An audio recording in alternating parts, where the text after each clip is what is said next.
இந்தியாவின் முதல் ஜனாதிபதியாக இருந்த ஜார்ஜ் வாஷிங்டனை பற்றி அநேக காரியங்களை கூறலாம். அவர் 22/2/1732 முதல் 14/12/1799 வரை 67 ஆண்டுகள் வாழ்ந்தார்.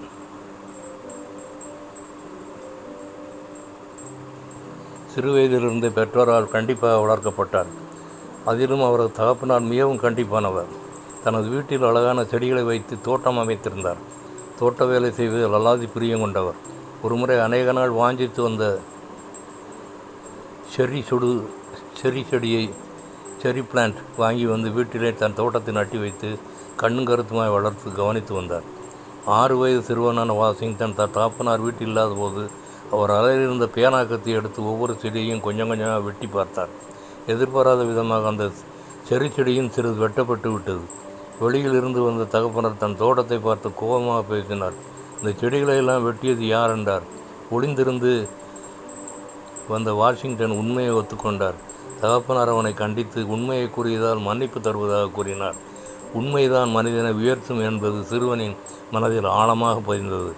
ஆகவேதான் அமெரிக்காவின் முதல் ஜனாதிபதியாக ஜார்ஜ் வாஷிங்டன் உயர்த்தப்பட்டார். எபேசியர் 4:32 கிறிஸ்துவின் மீது கிறிஸ்து மன்னித்தது போல ஒருவருக்கொருவர் மன்னியுங்கள். Ephesians 4:32 Forgive one another as God forgave you. One song.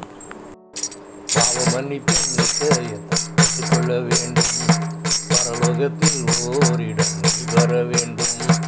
இயேசு தருகிறார், இங்கு தருகிறார், அதற்காகத்தான் சிலுவையிலே ரத்தம் சிந்திவிட்டார், அதற்காகத்தான் சிலுவையிலே ரத்தம் சிந்திவிட்டார். பாவ மன்னிப்பின் நிச்சயத்தை கொள்ள வேண்டும், பரலோகத்தில் ஓரிடம் வர வேண்டும். இயேசு தருகிறார், இங்கு தருகிறார், அதற்காகத்தான் சிலுவையிலே ரத்தம் சிந்திவிட்டார்.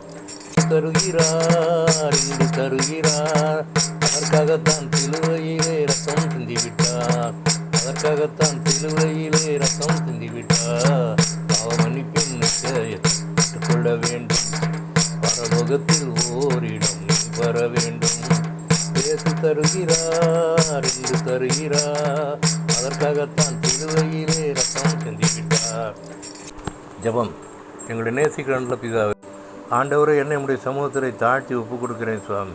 நானும் மற்றவர்களை மன்னித்து என் வாழ்க்கையிலே நீர் கற்றுக் கொடுத்த மன்னிப்பை என் வாழ்க்கையிலே பிரதிபலிக்க கிருபை புரிய வேண்டும் என்று யெகோவா மேசியா நாமத்தில் கெஞ்சுகிறேன் பரிசுத்த பிதாவே.